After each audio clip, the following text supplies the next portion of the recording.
Thanks for listening to our podcast, unMetered. As a member-owned, not-for-profit electric cooperative, our focus is on providing affordable, reliable, safe electricity and outstanding member service.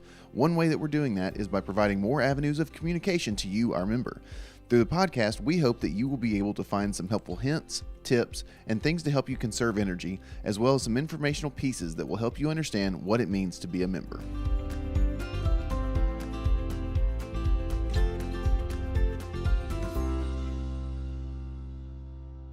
Thanks for listening in to unMetered. This week we're going to be talking to Jon Hood, who is a lineman and working foreman here at Middle Tennessee Electric. And we're pretty excited to have him on this week. A lot of times with the storms that came through earlier this month, guys like Jon were out working in it. We're going to kind of get their perspective on it. If you haven't yet signed up for Sharing Change, please do so. It's the easiest good thing you'll ever do. You can do that by going to sharingchange.org. That's sharingchange.org, or you can sign up by calling one of our member service representatives at 1-877-777-9020. Jon, thanks for taking a few minutes to kind of talk through what we're going on. In fact, we've got some things going on behind us. What's happening right now?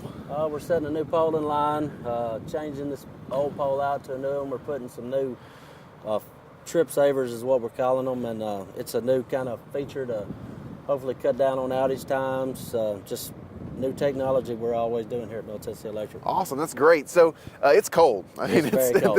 It's one of those things where we set up this interview and okay, it's it was 70 degrees and then it snowed last Saturday, right. and you guys are out here working in this all the time, aren't you? Right. Yep. Got to work all the time. It don't matter what the weather is. Okay. Now tell me something. What's your position now? I'm a working foreman. Okay. Now what does that entail? Working foreman, you're a crew leader. Basically, you're in charge of all the equipment. You're in charge of the men. It's your responsibility to keep them safe every day, make sure the job goes right, make sure all the paperwork's done, deal with the customers. It's real important. It's a job you don't take very lightly. Oh, now, you didn't necessarily start as a working foreman, though. I did not. What did you come in to Middle Tennessee Electric as? When I started Middle Tennessee Electric, I was a laborer, and that back then when I started, that consisted of spraying right-of-ways or digging rock holes. Okay. So that's something we really don't do a lot anymore. Sure. But yeah. Now, so walk me through kind of how you got to where you are now. Well, you start as a laborer, you work with the crews, you get experience, and the more experience you get, the more you'll move up the ladder. You'll go from a laborer to a groundman position.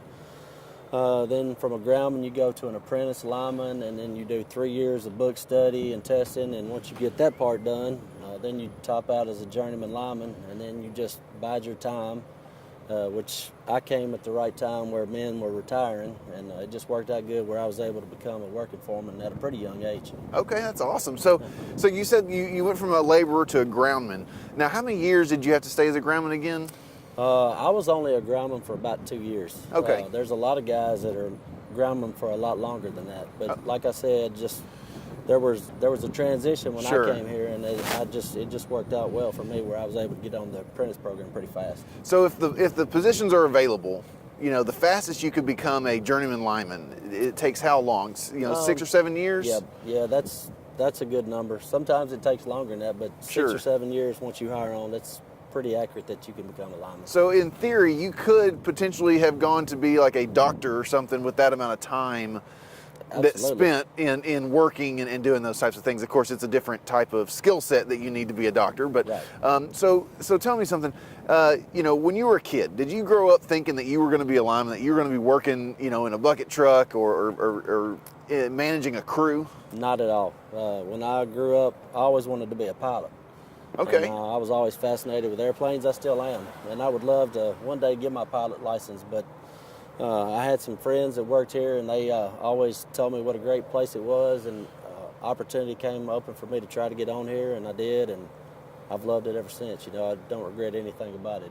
It's just a great place to work. That's for sure. Now, tell me something. Now, with you like the piloting, being up in the air is, kind of. Are you kind of a thrill seeker? Absolutely. You are. Okay. Yes. Yes, We've been asking everybody, are you a roller coaster kind of person? And yes. All the way? I will ride any roller coaster anytime, anywhere. Okay.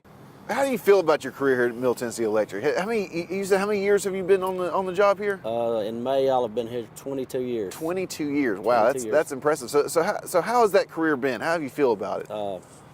I love coming to work every day. I love my job. I love the people that I work with. I love dealing with the community. You know, it's always gives you a sense of pride when you come out here and get the lights back on during a storm, or just helping a customer out. You know, it really is a satisfying feeling, and I love my job. Middle Tennessee Electric is a great place to work, and I'm really happy with where I'm at. So tell me a little bit about what are the daily responsibilities that a lineman has to do every day? Well, there's a lot of safety aspects. I mean, a lineman is responsible for, you're supposed to do a truck check every day. You got to raise your truck up, make sure it's able to go through all the functions we got to do. You got to check all your PPE, which is your personal protective equipment, your gloves, your sleeves, your hard hat, your safety glasses. You got to make sure you do all that. And then once you do that, you're responsible for all your safety as far as working out here on the lines. You got to, as you can see, they're cover up there. All that's your responsibility as a lineman.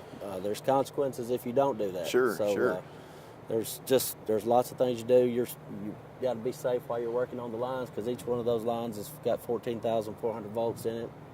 So it's just a lot of stuff. It's a lot of responsibility to be a lineman. Now that brings up a question that I'm sure you get asked a lot: is have you ever been shocked? I have, but being shocked in a bucket, it's not. I mean, we've had some guys here that have made contact that have had some serious injuries. Sure. Versus just you can bump into it and it can really scare you to death. But you know, I haven't been shocked to the point of it's hurt me, but I've been shocked to the point that it scares the crap out of me. So it's definitely something that you have to be aware of whenever Absolutely. you're working on it. Now, Absolutely. Tell me something about some of the members, because a lot of times members, you know, they can actually come in contact with these lines through ladders, working on the roof or something like that. Tell me what's one of the biggest safety concerns that our members really need to be aware of.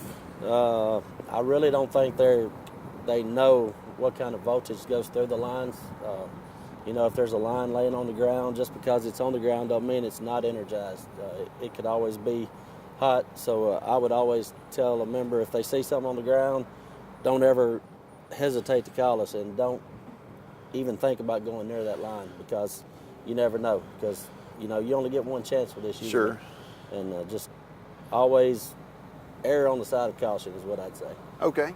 Now, one thing that just came to mind, speaking of dodging those things, is, you know, if you're going to be digging, especially in an area that has lines that are running underground, you can always call 811 for that information. Well, John, thank you for letting us come out here and talk to you. I know you got to get back to work, and so we just want to take just a couple minutes and see what's going on. Next week, we're actually going to be talking to one of the groundmen. And you'll actually hear a different perspective. So John here, being a lineman for 22 years, we're going to talk to a groundman that's been working for us for a few years and kind of get his perspective of things. So stay tuned, and thanks for watching. unMetered is brought to you by Middle Tennessee Electric.